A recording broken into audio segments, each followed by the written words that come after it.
오늘은 우리가 철수해라라고 욕만 얻어먹는 안철수 국회의원에 대해서 외국에서는 모든 면에서 존경을 받고 인기가 있는지, 그를 존경하는 미국의 컴퓨터 공학 학박사를 통해서 제대로 알아보는 시간을 가져보겠습니다.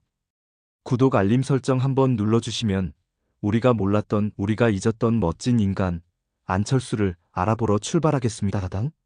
저는 제임스 미첼입니다. MIT에서 컴퓨터 공학 박사 학위를 받고 지금은 캐나다 토론토 대학에서 사이버 보안을 연구하고 있어요. 그런데 오늘 여러분께 들려드릴 이야기는 제가 평생 연구해온 그 어떤 논문보다도 놀라운 현실의 이야기입니다. 모든 것은 1997년으로 거슬러 올라가죠. 실리콘밸리 메가피 본사 대회의실에서 벌어진 일입니다. 거대한 유리창 너머로 첨단 도시 풍경이 펼쳐진 그 회의실에서 존 메가피 회장이 한 동양인 남성에게 말했습니다. 미스터 안, $10,000입니다. 현금으로 드리겠습니다. 당시 한국 돈으로 무려 120억 원이었어요. 그런데 그 남성의 대답은 충격적이었습니다. 죄송합니다만 거절하겠습니다. 회의실이 순간 정적에 휩싸였죠. 메가피 임원들은 믿을 수 없다는 표정이었습니다. 120억 원을 그냥 거절한다고요? 그것도 당시 한국의 작은 벤처기업 대표가. 제 직원들과 한국의 기술을 지키고 싶습니다. 그 남성은 조용하지만 단호하게 말했어요. 바로 안철수였습니다. 저는 이 이야기를 처음 들었을 때 도저히 믿을 수 없었어요. 어떤 사람이 그런 거액을 거절할 수 있을까? 특히 당시 한국의 경제 상황을 생각하면 더욱 이해할 수 없었습니다. 그래서 저는 결심했어요. 직접 한국에 가서 안철수라는 인물을 만나보겠다고. 2025년 3월, 저는 인천공항에 도착했습니다. 공항에서 택시를 타며 기사분에게 어눌한 한국어로 말했어요. 알렘? 안철수 연구소 가주세요. 택시기사분이 놀란 표정으로 말씀하시더군요. 아, 외국분이 안철수 대표 찾아가시는구나. 그분 지금 국회의원이시고 대통령 후보이시기도 해요. 저는 더욱 놀랐습니다. 기술자가 정치인이 되었다고요? 알렙 본사에 도착했을 때 로비 벽면에 걸린 V3의 35년 역사를 보며 감탄했어요. 그리고 직원분이 안내해 주신 국회의사당 안철수 의원 사무실에서 저는 드디어 그 전설적인 인물을 만날 수 있었습니다. 미첼 박사님, 한국에 오신 것을 환영합니다. 저희 이야기를 들으러 멀리까지 오셨다고 들었어요. 안철수 의원은 정중하게 일어서며 유창한 영어로 인사했습니다. 생각보다 차분하고 온화한 인상이었어요.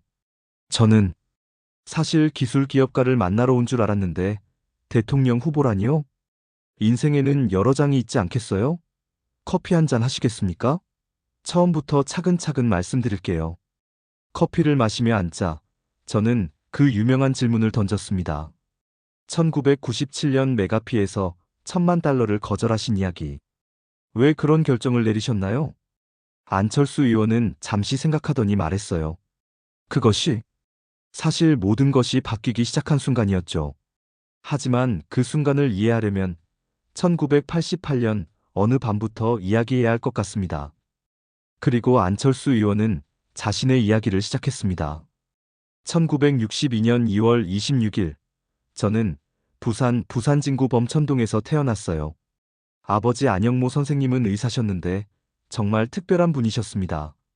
안철수 의원의 목소리에는 아버지에 대한 깊은 존경이 담겨 있었어요.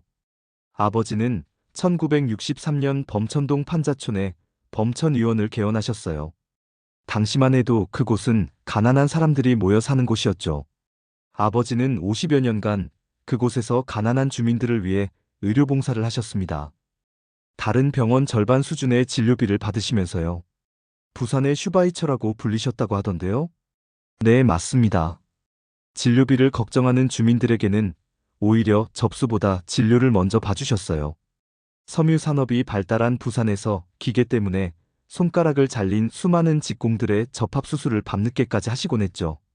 저는 이미 이 이야기에 빠져들고 있었습니다.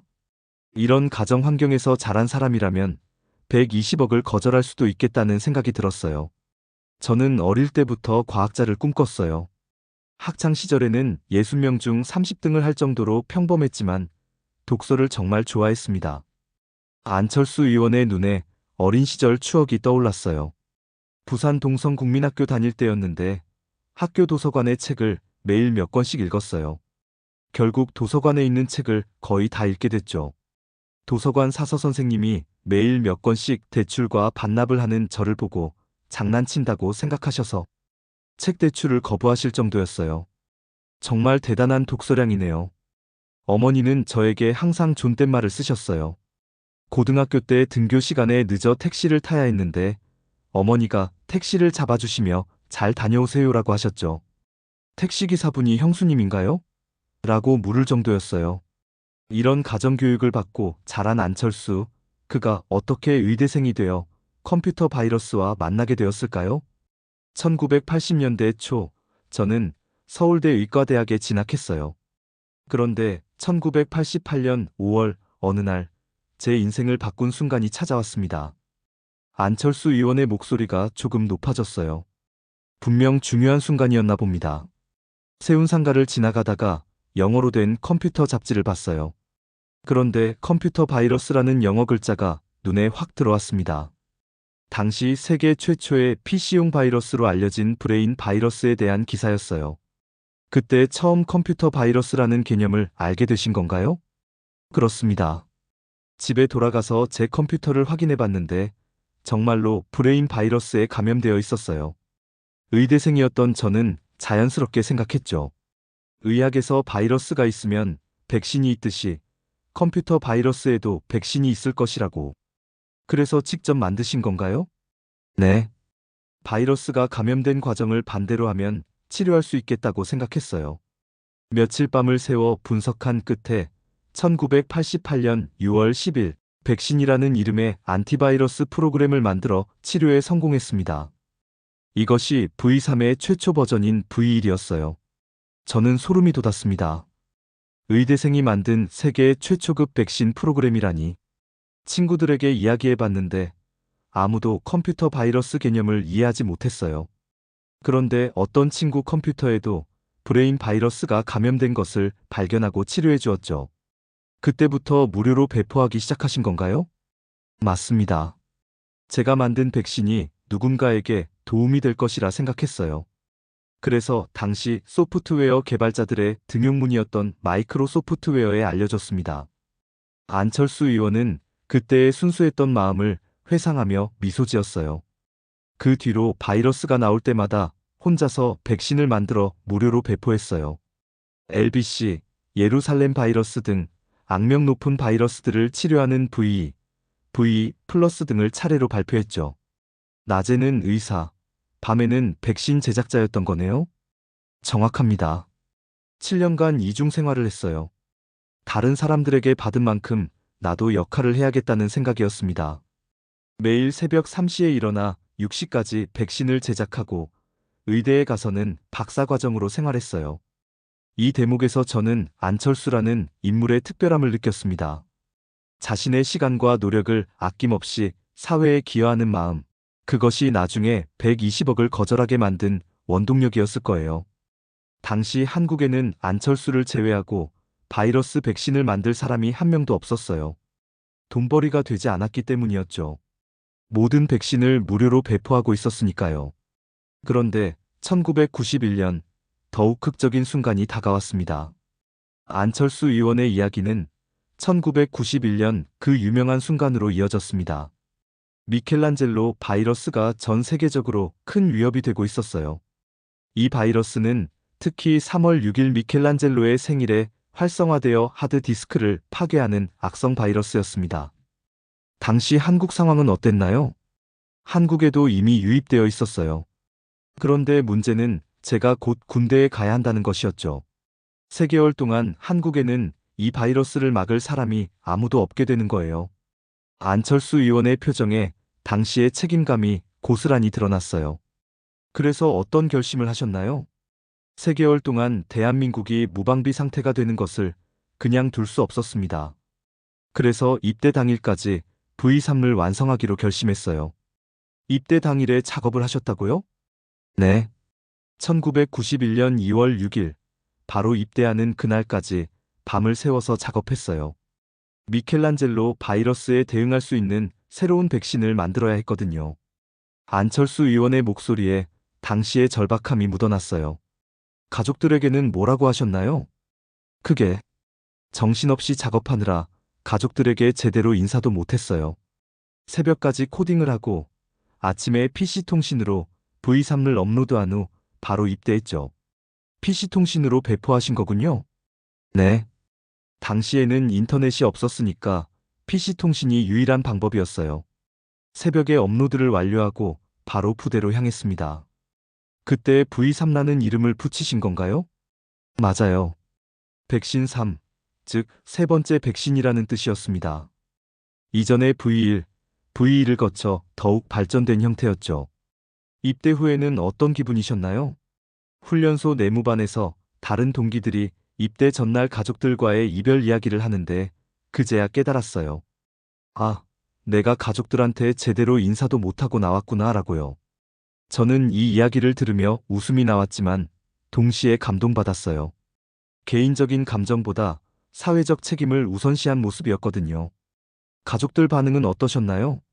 나중에 들어보니 어머니가 많이 섭섭해 하셨대요. 아들이 군대 가는 날인데 인사도 제대로 안 하고 갔다고 하시면서요. 지금 생각해도 정말 죄송한 일이었어요.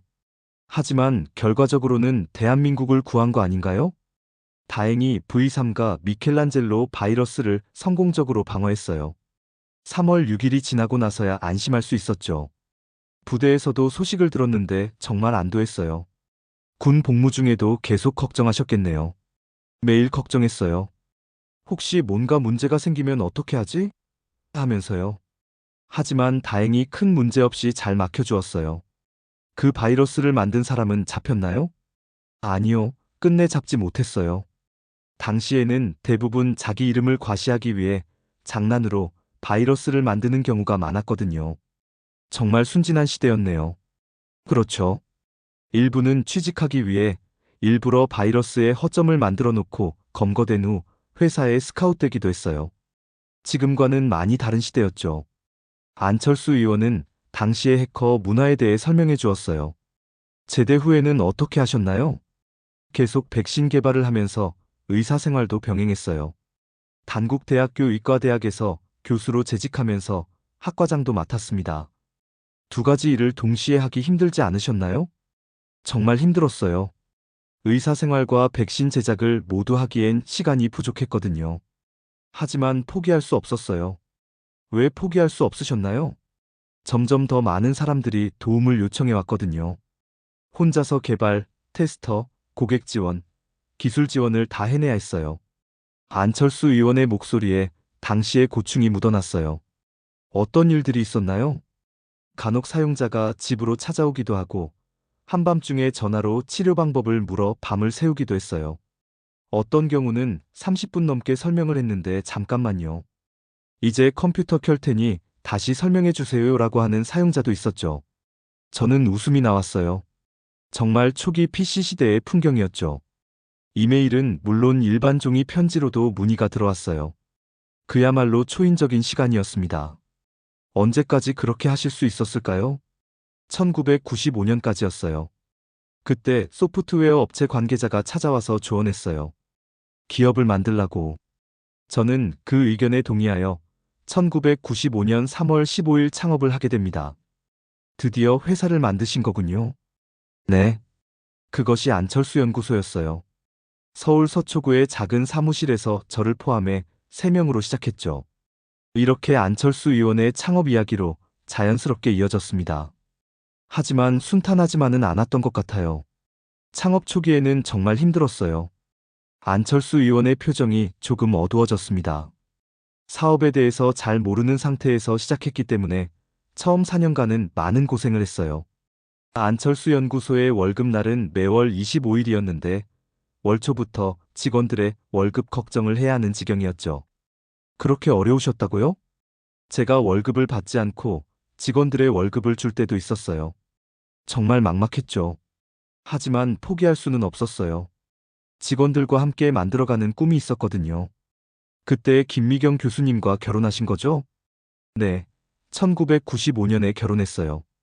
미경 씨는 서울대 의대 교수였는데 정말 든든한 지원군이었습니다. 회사가 어려울 때도 묵묵히 지지해 주었어요. 안철수 의원의 눈에 아내에 대한 깊은 사랑이 담겨 있었어요. 신혼 시절에도 라면 먹으며 회사 걱정을 함께 해주었죠.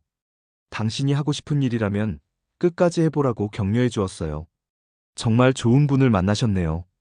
그런데 1997년 제 인생의 터닝 포인트가 찾아왔어요. 바로 메가피에서 인수제의가 온 거죠.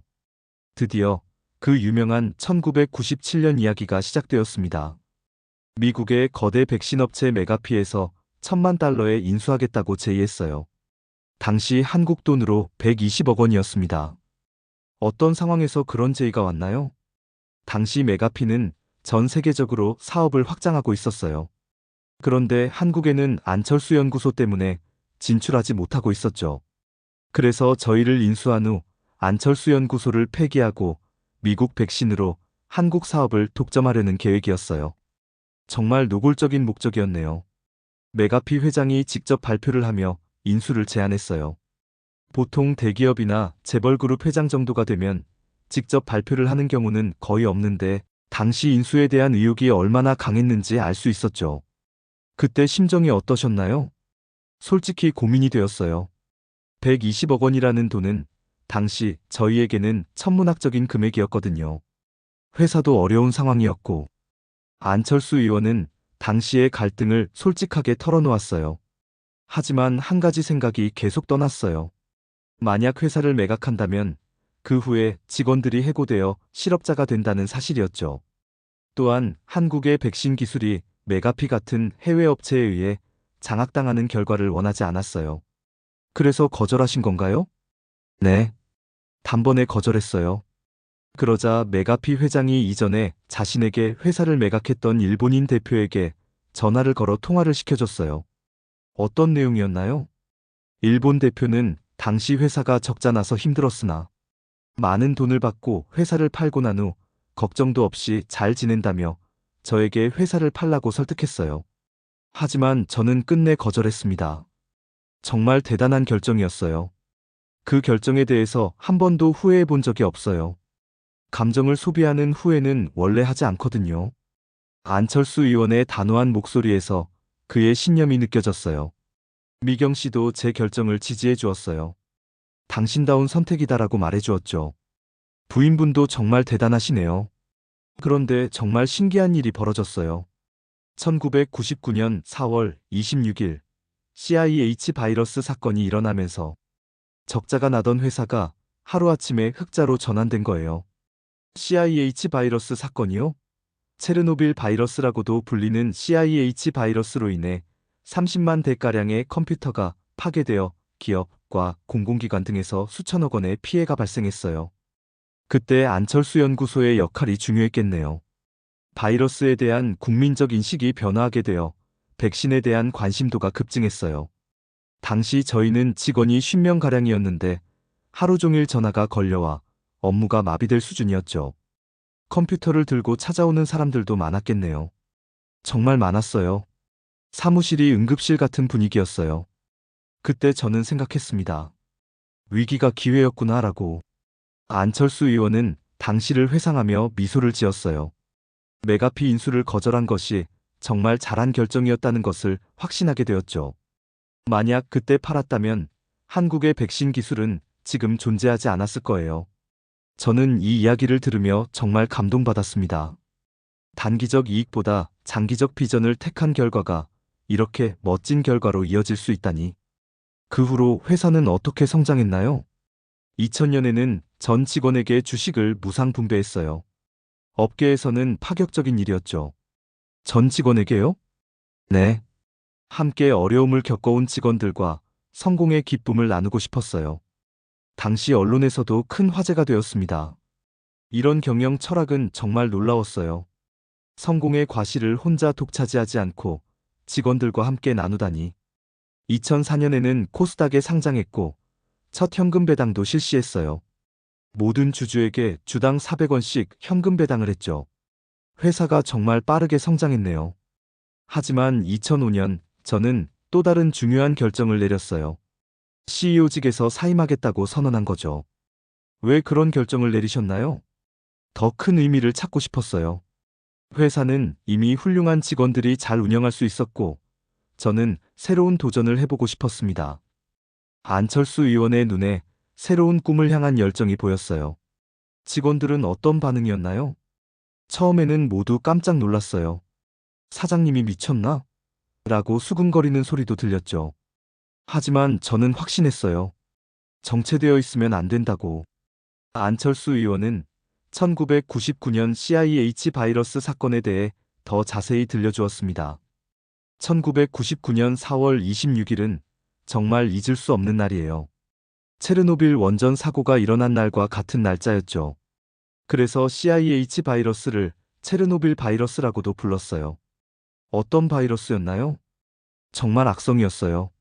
하드디스크의 데이터를 완전히 파괴하고 심지어 컴퓨터의 바이오스까지 망가뜨려서 컴퓨터 자체를 못쓰게 만드는 바이러스였어요. 안철수 의원의 표정이 당시의 긴장감을 보여주었어요. 그날 아침부터 전화가 미친 듯이 걸려왔어요. 컴퓨터가 켜지지 않아요. 모든 파일이 사라졌어요. 이런 신고가 빗발쳤죠. 회사 상황은 어땠나요? 직원 10명 정도의 작은 회사였는데 갑자기 국가적 위기 상황의 중심이 된 거예요.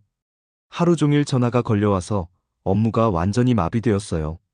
대응은 어떻게 하셨나요? 일단 긴급 대응팀을 꾸렸어요. 그리고 CIH 바이러스를 치료할 수 있는 백신을 긴급 배포했죠. 하지만 이미 감염된 컴퓨터들은 복구가 불가능한 경우가 많았어요.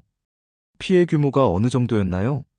전국적으로 약 30만 대의 컴퓨터가 파괴되었어요. 기업과 공공기관에서 수천억 원의 피해가 발생했죠. 정말 심각한 상황이었습니다. 그런데 이 사건이 회사에는 전환점이 되었다고 하셨죠? 네. 정말 아이러니한 일이었어요. 사람들이 비로소 컴퓨터 보안의 중요성을 깨닫게 된 거예요.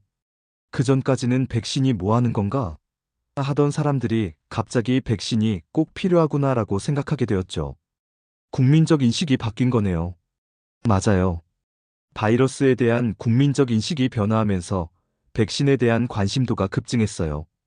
그때부터 적자였던 회사가 흑자로 전환되기 시작했어요. 정말 극적인 반전이었네요. 컴퓨터를 들고 직접 찾아오는 사람들도 많았어요. 사무실이 마치 응급실 같은 분위기였죠.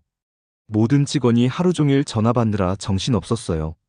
안철수 의원은 당시에 혼란스러웠던 상황을 생생하게 묘사해 주었어요. 그때 언론에서도 크게 주목했어요. 안철수 연구소가 갑자기 국가적 영웅으로 부상한 거죠. 저희도 당황스러웠어요. 그 이후로 회사가 본격적으로 성장하기 시작한 건가요? 네. 2000년에 들어서면서 매출이 100억 원을 넘었고 2012년에는 1000억 원을 돌파했어요. 작은 벤처기업이 이렇게 큰 회사로 성장할 수 있었던 것은 정말 기적 같은 일이었어요. 직원들의 반응은 어땠나요? 모두 신기했어요. 어제까지 월급 걱정하던 회사가 하루아침에 흑자가 되었으니까요. 하지만 저는 직원들에게 말했어요. 이것은 시작일 뿐이다. 더 열심히 해야 한다고. 2000년에 제가 내린 결정은 업계에 큰 파장을 일으켰어요. 안철수 의원의 목소리에 자부심이 묻어났습니다. 전 직원에게 주식을 무상으로 분배한 거예요.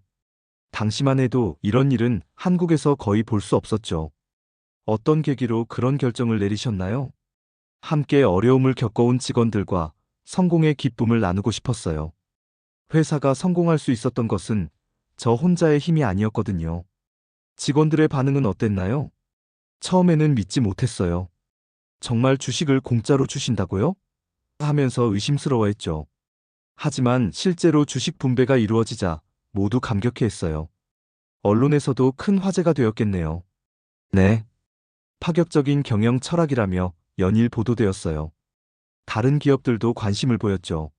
하지만 실제로 따라하는 곳은 많지 않았어요. 안철수 의원은 당시를 회상하며 미소 지었어요. 2004년에는 코스닥에 상장했어요. 첫 현금 배당도 그때 실시했죠. 모든 주주에게 주당 400원씩 현금 배당을 했습니다. 상장 과정은 순조로웠나요? 다행히 별 문제 없이 진행되었어요. 시장에서도 안철수 연구소의 기술력과 성장 가능성을 높게 평가해 주었죠. 그런데 2005년에 CEO직을 사임하셨다고 하셨죠? 네. 많은 사람들이 의외라고 했어요. 회사가 잘 나가는데 왜 그만두느냐고. 안철수 의원의 표정이 진지해졌어요. 하지만 저는 더 큰 의미를 찾고 싶었어요. 회사는 이미 훌륭한 직원들이 잘 운영할 수 있었고, 저는 새로운 도전을 해보고 싶었습니다. 새로운 도전이라면 교육과 사회 기여에 더 집중하고 싶었어요. 그래서 미국으로 유학을 떠났죠. 펜실베이니아 대학교에서 공학 석사와 와튼 스쿨에서 경영학 석사를 공부했어요. 40대 중반에 다시 유학을 가신 건가요? 네. 아버지가 40대에 박사학위를 받으신 것처럼 저도 계속 배우고 싶었어요. 정체되어 있으면 안 된다고 생각했거든요. 가족들은 어떻게 생각하셨나요? 미경 씨가 적극적으로 지지해 주었어요. 당신이 하고 싶은 일이라면 끝까지 해보라고 격려해 주었죠. 안철수 의원의 눈에 아내에 대한 고마움이 가득했어요. 그때 1,500억 원 상당의 재산을 기부하기로 결심했어요. 1,500억 원이요? 네. 안철수 연구소 주식의 절반 정도였어요. 기부 발표 당시 주식 평가의 기준으로요. 저는 정말 놀랐습니다. 그 정도 금액을 기부한다는 것은 보통 일이 아니었어요. 왜 그런 결정을 내리셨나요? 사회로부터 받은 만큼 사회에 돌려주고 싶었어요. 그리고 창업 가치를 지키기 위해 일부 주식은 남겨두었지만 그것으로 인한 사적인 이익은 일절 배제하겠다고 약속했어요. 정말 대단한 결심이었네요. 돈보다 의미가 중요하다고 생각해요. 아버지께서 가르쳐 주신 가치관이죠. 이 대목에서 저는 안철수라는 인물의 특별함을 다시 한번 느꼈습니다. 성공의 정점에서 모든 것을 내려놓고 새로운 도전을 택하는 용기, 그리고 사회에 대한 책임감. 미국에서 공부하는 동안은 어떠셨나요? 정말 새로운 경험이었어요. 기술자에서 경영자로, 그리고 이제는 더 넓은 시각을 갖고 싶었거든요. 와튼 스쿨에서 배운 경영학은 제게 새로운 관점을 제공해 주었어요. 그 후에는 어떤 일을 하셨나요? 2008년부터 2011년까지 카이스트 기술경영전문대학원에서 석자 교수로 일했어요. 그리고 2011년부터 2012년까지는 서울대학교 융합과학기술대학원 원장을 맡았죠. 교육자의 길을 걸으신 거네요. 네. 후학양성이 정말 보람 있는 일이었어요. 그런데 2011년 또 다른 전환점이 찾아왔습니다. 안철수 의원의 표정이 조금 복잡해졌어요. 박경철 선생님과 함께 청춘 콘서트라는 강의를 했어요. 젊은이들과 자연스럽게 대화하는 형식이었는데 1년에 3,000건의 강의 의뢰가 들어올 정도로 인기가 높았어요. 그렇게 인기가 많았다고요? 네. 하지만 일정 때문에 1년에 80여 건밖에 할 수 없었어요. 강의할 때마다 적게는 1,500명에서 많게는 3,000명까지 몰렸죠. 어떤 내용의 강의였나요? 젊은이들에게 꿈과 희망을 이야기해주고 싶었어요. 제 경험을 바탕으로 실패를 두려워하지 말고 도전하라는 메시지를 전했죠. 그런데 2011년에 무슨 일이 있었나요? 서울시장 보궐선거 때였어요. 갑자기 제게 출마 요청이 들어왔어요. 안철수 의원의 목소리가 조금 낮아졌어요. 처음에는 정치와는 거리가 먼 사람이라고 생각했어요. 하지만 많은 사람들이 저에게 기대를 보내더라고요. 이제 안철수 의원의 정치 이야기가 시작되는 것 같았어요. 2011년 서울시장 보궐선거 때 일어난 일은 정말 운명적이었어요. 안철수 의원의 목소리에 당시에 혼란스러웠던 감정이 묻어났습니다. 처음에는 정치 입문을 단호하게 부정했어요. 가당치도 않다고 말했죠. 실제로 기자들에게 생각해볼 여유도 없다고 답변했어요. 그런데 어떻게 생각이 바뀌신 건가요? 여론조사 결과를 보고 놀랐어요. 2011년 9월 4일 주요 언론사들이 실시한 여론조사에서 제 지지율이 50%를 넘었거든요. 압도적인 수치였어요. 시민들의 기대가 컸던 거네요. 그때 깨달았어요. 이것은 저 개인에 대한 기대가 아니라 기성 정치권에 대한 실망의 표현이라는 것을. 사람들이 새로운 정치를 원하고 있었어요. 안철수 의원은 당시의 심경을 차분히 설명해 주었어요. 그런데 박원순 선생님도 출마 의사를 밝혔어요. 저와 박원순 선생님, 둘 다 출마하면 표가 분산될 가능성이 있었죠. 그래서 단일화를 하신 건가요? 2011년 9월 6일 오후 4시 박원순 선생님과 만났어요. 불과 17분 동안의 대화였는데 그 짧은 시간에 중요한 결정을 내렸죠. 어떤 대화를 나누셨나요? 박원순 선생님의 시민운동 경력과 서울시에 대한 비전을 들어보니 감동적이었어요. 이분이 서울시장을 하시는 것이 맞겠다는 생각이 들었어요. 그래서 양보하신 건가요? 네.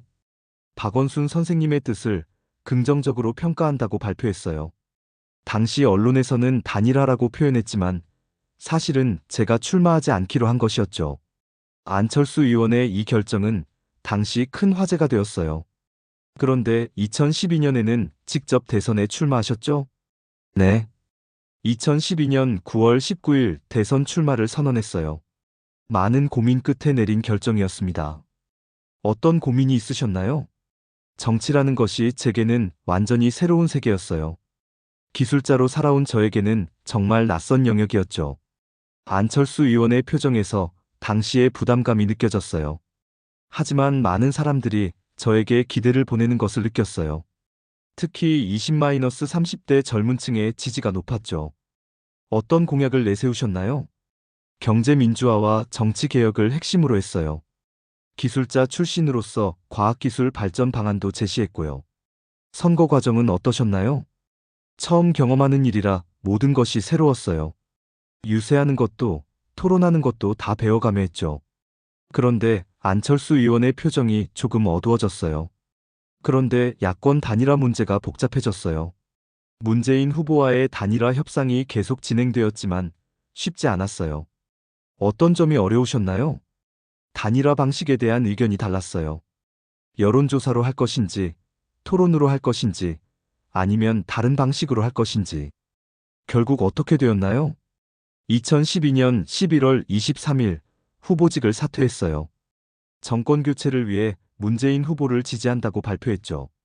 안철수 의원의 목소리에 당시의 아쉬움이 묻어났어요. 그 결정이 쉬웠을까요? 정말 어려운 결정이었어요. 하지만 정권 교체가 더 중요하다고 생각했거든요. 개인의 욕심보다는 더 큰 가치를 택한 거죠. 그 후에는 어떻게 하셨나요? 2012년 12월 19일 대선 당일 미국으로 출국했어요. 좀 쉬면서 앞으로의 계획을 세우고 싶었어요. 많이 지치셨겠네요. 솔직히 정치라는 것이 제가 생각했던 것보다 훨씬 복잡하고 어려웠어요. 기술 분야에서는 옳고 그름이 비교적 명확한데 정치는 그렇지 않더라고요. 안철수 의원은 당시에 혼란스러웠던 심정을 솔직하게 털어놓았어요. 하지만 포기하지는 않았어요. 2013년 3월에 한국으로 돌아와서 4월 재보궐선거에 출마했죠. 서울 노원구병 선거구에서 무소속으로. 결과는 어떠셨나요? 다행히 60.5%의 득표율로 당선되었어요. 드디어 국회의원이 된 거죠. 처음 국회에 들어가신 소감은 어떠셨나요? 정말 새로운 세계였어요. 여의도 정치의 복잡함을 몸소 체험하게 되었죠. 그 후 안철수 의원은 새정치민주연합을 창당하고 공동대표가 되는 등 정치적 여정을 계속해 나갔어요. 하지만 쉽지 않은 길이었죠. 정치인으로서 가장 어려운 점은 무엇인가요? 기술자 시절에는 문제가 있으면 논리적으로 해결할 수 있었어요. 하지만 정치는 사람과 사람 사이의 일이라 훨씬 복잡해요. 그럼에도 불구하고 계속 정치를 하시는 이유는 뭔가요? 더 나은 세상을 만들고 싶어서예요. 기술로는 한계가 있지만 정치를 통해서는 더 많은 사람들에게 도움을 줄 수 있다고 생각해요.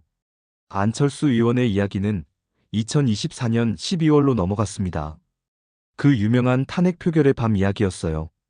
2024년 12월 7일 밤은 정말 잊을 수 없는 밤이었어요. 안철수 의원의 목소리가 무거워졌습니다.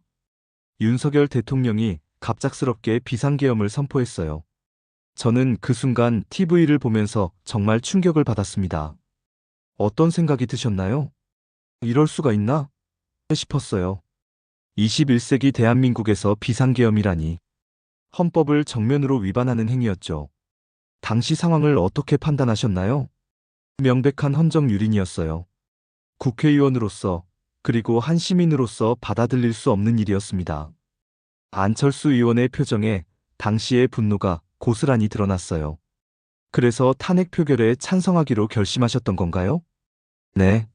하지만 쉬운 결정은 아니었어요. 저는 국민의힘 소속이었고 윤석열 대통령과 단일화를 했던 사람이기도 했거든요. 당내에서는 어떤 분위기였나요? 의원총회에서 당론을 정했어요. 탄핵 표결에 불참하기로 한 거죠. 하지만 저는 입장을 분명하게 말했어요. 어떻게 말씀하셨나요? 저는 남아서 투표하겠습니다라고 했어요. 그리고 그 약속을 지켰죠. 안철수 의원의 목소리에 확고한 신념이 담겨 있었어요. 동료 의원들의 반응은 어떠셨나요? 일부 의원들이 저를 설득하려고 했어요. 당론을 따르라, 함께 나가자고 말했죠. 하지만 저는 내 소신이니까 이대로 하겠다고 답했어요. 그때 심정이 어떠셨나요? 외롭긴 했어요. 하지만 확신이 있었습니다. 국회의원은 개개인이 헌법기관이기 때문에 자기 소신에 따라서 투표할 권리가 있다고 생각했거든요. 그래서 홀로 본회의장에 남으신 건가요? 네. 다른 국민의힘 의원들이 모두 퇴장한 후에도 저는 자리를 지켰어요. 텅 빈 본회의장에서 혼자 앉아 있는 것이 참 기분이 묘했어요. 저는 그 장면을 상상하며 소름이 돋았습니다. 원칙을 지키기 위해 홀로 서 있는 정치인의 모습. 투표할 때는 어떤 기분이었나요? 무거웠어요. 하지만 후회는 없었습니다. 대한민국 대통령이 헌법을 파괴했기 때문에 더 이상 대통령 직무를 수행하는 것은 불가능하다고 판단했거든요. 언론에서 큰 주목을 받으셨죠? BBC에서 단독 인터뷰 요청이 왔어요. 왜 그런 결정을 내렸는지 궁금해했죠. BBC 인터뷰에서는 무슨 말씀을 하셨나요? 의원 개개인이 헌법기관이기 때문에 자기 소신에 따라서 투표할 권리가 의무라고 말했어요. 그리고 저는 거기에 충실히 따랐다고 했죠. 탄핵이 최선이라고 생각하셨나요? 솔직히 탄핵이 최선이라고 생각하지는 않았어요. 하지만 다른 방법이 없었죠. 대통령이 스스로 사퇴하거나 질서 있는 퇴진 계획을 내놓지 않는 이상. 안철수 의원은 그때의 복잡했던 심정을 설명해 주었어요. 만약 다시 탄핵 표결이 있다면 어떻게 하실 건가요? 대통령이 퇴진 날짜를 명확히 밝히지 않는다면 저는 다시 탄핵에 찬성할 수밖에 없을 것 같아요. 차선책이지만 말이에요. 많은 사람들이 안철수 의원의 소신을 높이 평가했어요. 정치인이라면 당론도 중요하지만 헌법과 국민 앞에서의 책임이 더 중요하다고 생각해요. 그것이 제가 정치를 하는 이유이기도 하고요. 이 순간 저는 안철수라는 정치인의 진면목을 볼 수 있었습니다. 개인의 이해관계보다 원칙과 신념을 우선시하는 모습. 그 후 정치적 입지는 어떻게 변했나요? 오히려 많은 분들이 지지해 주셨어요. 안철수답다, 원칙을 지켰다는 평가를 받았죠. 앞으로의 정치적 계획은 어떻게 되시나요? 그것이 바로 2025년 4월의 일로 이어집니다. 안철수 의원의 눈에 새로운 결의가 보였어요. 2025년 4월 8일, 저는 인생에서 가장 중요한 결정 중 하나를 내렸어요. 안철수 의원이 마지막 이야기를 시작했습니다. 서울 광화문 광장 이순신 동상 앞에서 제21대 대통령 선거 출마를 선언한 거죠. 이것은 2012년, 2017년, 2021년에 이어 네 번째 도전이었어요. 왜 다시 대선에 도전하기로 결심하셨나요? 윤석열 정권의 계엄과 탄핵을 겪으면서 이제는 정말로 변화가 필요하다고 느꼈어요. 더 이상 과거와 싸우는 정치가 아니라 미래를 향한 정치가 필요했죠. 안철수 의원의 목소리에 강한 의지가 담겨 있었어요. 광화문 이순신 동상 앞을 선택한 특별한 이유가 있나요? 이순신 장군은 국가의 위기 때 나라를 구한 분이잖아요. 지금도 대한민국이 위기 상황이라고 생각해요. 정치적 혼란, 경제적 어려움, 사회적 갈등, 이 모든 것들을 해결해야 할 때라고 봅니다. 출마 선언에서 가장 강조하고 싶었던 메시지는 무엇이었나요? 국민 통합과 시대 교체였어요. 국민 갈등을 넘어 국민 통합으로, 국가 혼란을 넘어 국가 발전으로 예정된 미래로 나아가야 한다고 말했어요. 윤석열 대통령과의 단일화에 대한 후회는 없으신가요? 안철수 의원은 잠시 한숨을 쉬었어요. 솔직히 말하면 그때는 최선의 선택이라고 생각했어요. 하지만 헌정유린을 상상도 못했죠. 그 부분에 대해서는 국민들께 깊은 사과를 드렸어요. 이번 대선에서는 어떤 점이 다를까요? 이제는 경험이 있어요. 정치가 무엇인지, 대통령이 어떤 역할을 해야 하는지 알게 되었죠. 그리고 무엇보다 제가 평생 해온 일들이 모두 연결되어 있다는 것을 깨달았어요. 어떻게 연결되어 있다는 말씀인가요? 의사로서 사람을 치료하고, 기술자로서 컴퓨터 바이러스를 치료하고, 기업가로서 일자리를 만들고, 교육자로서 후학을 양성하고, 정치인으로서 사회 문제를 해결하는 것. 모두 치료하고 발전시키는 일이에요. 정말 깊이 있는 통찰이었어요. AI 시대에 대한 비전도 있으실 텐데요. 바로 그거예요. 지금과 같은 인공지능 시대에서는 과거를 바라보는 검사, 법률가 출신들보다는 미래를 바라보는 과학자, 기업가들이 나라를 이끌어야 한다고 생각해요. 구체적으로는 어떤 계획이 있으신가요? 한국을 AI 강국으로 만들고 싶어요. 저는 1988년부터 컴퓨터와 함께 살아왔거든요. 기술이 사회를 어떻게 변화시키는지 누구보다 잘 알고 있어요. 안철수 의원의 눈에 미래에 대한 확신이 보였어요. 경제 정책은 어떤 방향으로 가실 건가요? 벤처 생태계를 더욱 활성화시키고 싶어요. 저처럼 작은 회사에서 시작해서 큰 기업으로 성장할 수 있는 환경을 만들어야죠. 사회 통합에 대한 계획도 궁금해요. 지난 8년간 우리는 과거와 싸우기만 했어요. 이제는 미래를 향해 나아가야 할 때입니다. 진보와 보수를 떠나서 대한민국의 발전을 위해 함께해야 해요. 하버드 케네디 스쿨에서도 인정받으셨다고 들었는데요. 2022년 하버드 케네디 스쿨 외교정책 세미나에 초청받았어요. 원래 1시간 반 예정이었는데 1시간으로 줄였지만 즉석 질문들에도 막힘없이 답변할 수 있었죠. 어떤 평가를 받으셨나요? 미국 언론사 기자 출신인 케네디 스쿨 관계자가 외워서 하는 답변이 아니라 본인이 사안에 대해서 진짜 이해하고 있다는 것을 보여주는 것이라고 평가해 주었어요. 저는 이 이야기를 들으며 정말 자랑스러웠습니다. 한국의 정치인이 세계 최고 수준의 학교에서 인정받다니. 국제사회에서도 주목하고 있겠네요. 네. BBC에서도 제게 관심을 보이고 있고 여러 해외 언론들이 한국의 독특한 정치인으로 소개하고 있어요. 마지막으로 국민들에게 전하고 싶은 메시지가 있다면? 안철수 의원은 잠시 생각하더니 진지하게 말했어요. 저는 지금까지 한치의 부끄럼 없는 인생을 살아왔다고 자부합니다. 의사로서, 기술자로서, 기업가로서, 교육자로서, 그리고 정치인으로서 오직 국민과 국가를 위해 살아왔어요. 그 확신은 어디서 나오는 건가요? 아버지께서 가르쳐 주신 가치관 때문이에요. 돈보다 의미가 중요하다. 사회로부터 받은 만큼 사회에 돌려줘야 한다는 신념으로 살아왔거든요. 앞으로도 그 신념을 지켜나가실 건가요? 물론입니다. 120억을 거절했던 그 마음으로, 탄핵 표결 때 홀로 남았던 그 신념으로 대한민국을 이끌어가고 싶어요. 저는 안철수 의원과의 긴 대화를 마치고 깊은 감동을 받았습니다. 처음에는 단순히 120억을 거절한 기술자의 이야기를 들으러 왔는데 훨씬 더 큰 이야기를 듣게 되었어요.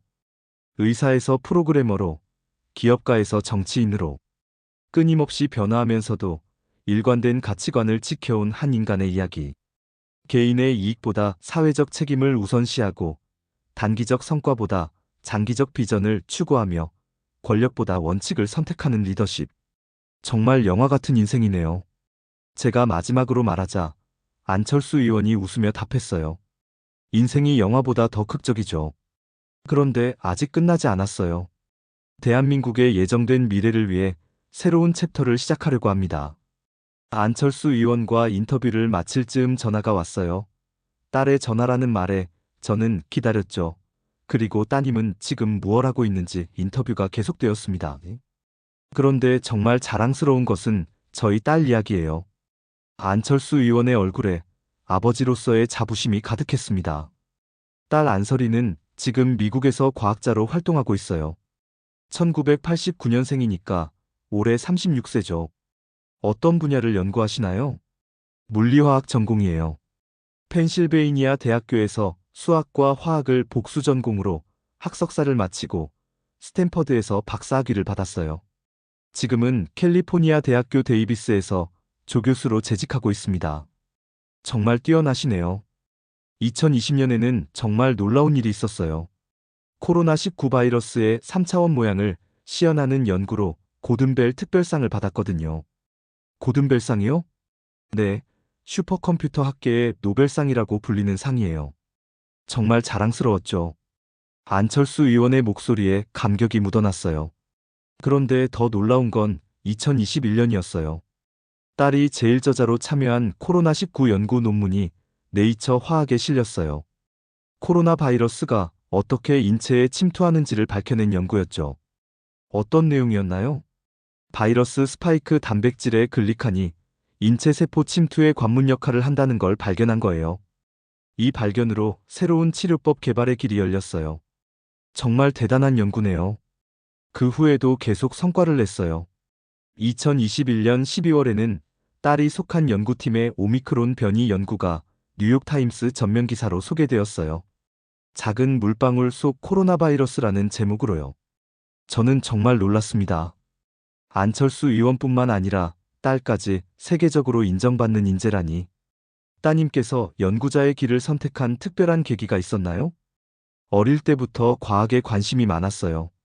사실 부모와는 다른 길을 택한 거죠.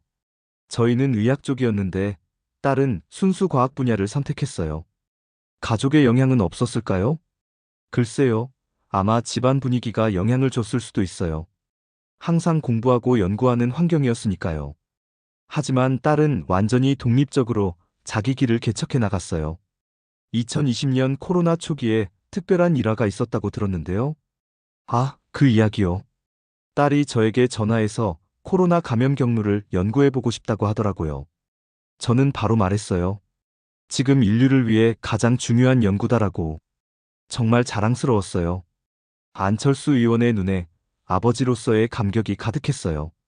그런데 재미있는 건 딸이 저에게 마라톤을 소개해준 장본인이라는 거예요. 마라톤을 딸이 소개해 주셨다고요? 네. 건강관리를 위해 운동을 해보라고 권해줬어요. 지금도 계속하고 있어요. 가족으로서 어떤 느낌이세요? 정말 자랑스럽죠. 하지만 동시에 부담스러워하지 않을까 걱정도 돼요. 정치인의 딸이라는 꼬리표 때문에 본인의 연구 활동에 지장이 있을까 봐서요. 그래서 조심스러우실 것 같아요. 맞아요. 2017년에는 아예 휴학계를 낼 정도였어요. 제 정치 활동 때문에 언론에 관심이 집중되니까 본인이 부담스러워했죠. 하지만 지금은 독립적인 과학자로 인정받고 있잖아요. 그게 가장 다행이에요. 이제는 안철수의 딸이 아니라 과학자 안설이로 불리고 있거든요. 2021년에는 유엔이 지정한 세계 여성 과학자의 날 특집 인터뷰 대상자로도 선정되었어요. 정말 대단하시네요. 딸을 보면서 느끼는 건 각자의 분야에서 최선을 다하면 결국 인정받게 된다는 거예요. 저는 기술과 정치 분야에서, 딸은 과학 분야에서 각자의 길을 걸어가고 있어요. 가족 모두가 사회에 기여하고 계시는군요. 그게 저희 집안의 전통인 것 같아요. 할아버지도, 아버지도, 저도, 그리고 딸도 모두 자신이 받은 만큼 사회에 돌려주려고 노력하고 있어요. 이 대목에서 저는 안철수 가문의 특별함을 다시 한번 느꼈습니다. 3대에 걸쳐 이어지는 사회 기여 정신, 그리고 각자의 분야에서 최고가 되려는 노력. 마지막으로 딸에게 전하고 싶은 말씀이 있다면? 안철수 의원이 잠시 생각하더니 진심 어린 목소리로 말했어요. 항상 자랑스럽다고 전하고 싶어요. 그리고 아버지의 정치 활동에 부담 갖지 말고 본인이 하고 싶은 연구에만 집중했으면 좋겠어요. 딸의 연구가 인류에게 도움이 되는 일이니까요.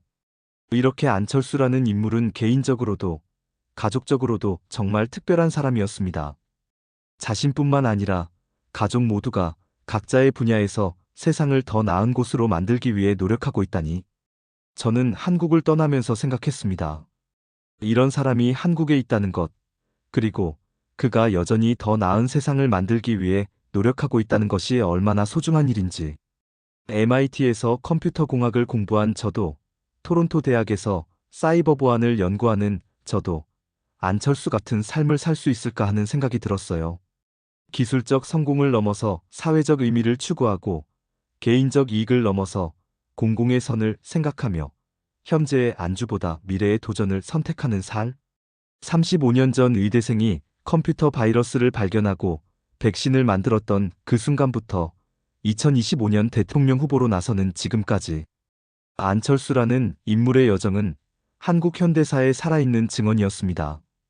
그리고 무엇보다 이 모든 이야기가 아직 진행형이라는 점이 가장 흥미로웠어요. 64세의 안철수, 그가 만들어갈 다음 챕터는 과연 어떤 모습일까요?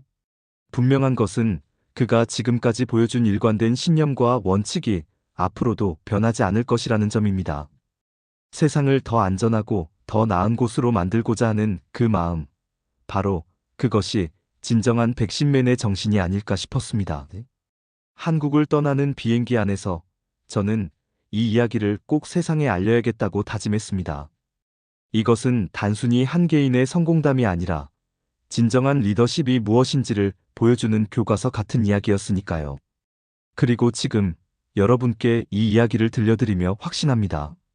안철수라는 인물은 단순히 한국의 정치인이 아닙니다. 그는 21세기가 필요로 하는 새로운 리더십의 모델이자 기술과 인문학, 개인적 성공과 사회적 책임을 조화롭게 결합시킨 완성된 인간상의 표본입니다. 120억을 거절했던 그 순간의 선택이 35년 후 대한민국의 미래를 바꿀 수 있는 기회로 이어졌다는 것. 이것이야말로 진정한 의미의 예정된 미래가 아닐까요? 박사는 미국에 돌아가서 안철수 박사에 대해서 강의를 했습니다. 특히 그의 딸 안설의 박사는 코로나 때 미국에서 유명해진 상태였습니다. 그의 강의를 듣고 SNS는 난리가 났죠. 인간 안철수 그리고 그의 가족들에 대해서는 모두가 찬사를 아끼지 않았습니다. 정말 미국이든 한국이든 전 세계 어디서든 이런 사람이 지도자가 되어야 한다고 말입니다. 지도자들은 모범이 되는 사람이 되어야 한다는 것을 말입니다. 한국에 이런 사람이 있다는 것 자체가 그나마 유지하는 비결이 아닐까 합니다. 오늘 다시금 사람 안철수에 대해서 바로 알아보는 시간이었네요. 정치인으로 욕만 먹는 줄 알았는데 이 시대에 이 나라의 위인, 전 세계의 위인이었군요. 그리고 부모님 본인 아내 자녀까지 모든 것이 완벽한 이 사람, 정말 한국의 세계에 없어서는 안 될 위인들이시군요. 끝까지 들어주셔서 감사드리고요. 구독, 좋아요, 알림 설정도 부탁합니다. 더 나은 이야기로 숨어있는 이야기로 사실만을 가지고 오는 감동시라 많이 사랑해주세요. 혹시 실을 인물이 있거나 하시면 댓글로 달아주시면 만들어서 올리겠습니다. 건강하세요.